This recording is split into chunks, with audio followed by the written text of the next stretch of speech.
We've been looking at chemical equilibrium and just qualitatively talking about which way our reaction might shift.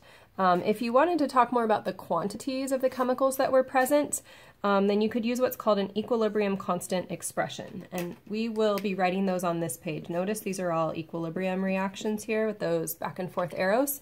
An equilibrium constant expression for a specific reaction is always the same at a specific temperature.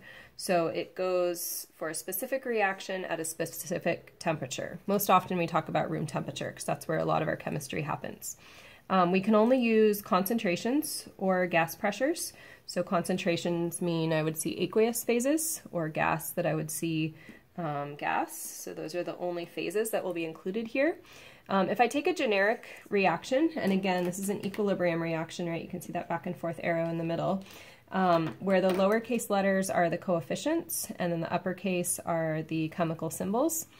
This is the equilibrium constant right here. Equilibrium constant is this KEQ, and we always put products over reactants. Here's chemical C, and it gets raised to the power of whatever its coefficient is. Here's chemical D raised to the power of its coefficient over my reactants.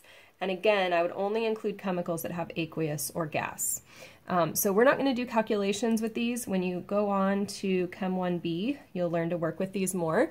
But for today, we just want to be able to write these equilibrium constant expressions. So for this reaction, I'm going to notice that all of these have aqueous as their symbol, so I'm going to include all of them. I put products over reactants, so this is going to be the concentration of H plus times the concentration of HCO3 minus.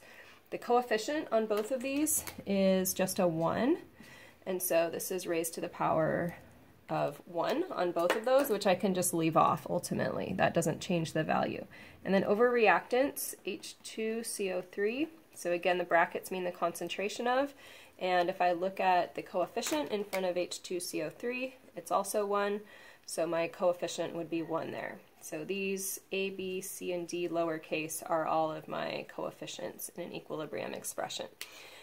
So that's how you write an equilibrium expression. You can also talk qualitatively about the shifts, Le Chatelier's principle that we talked about last slide.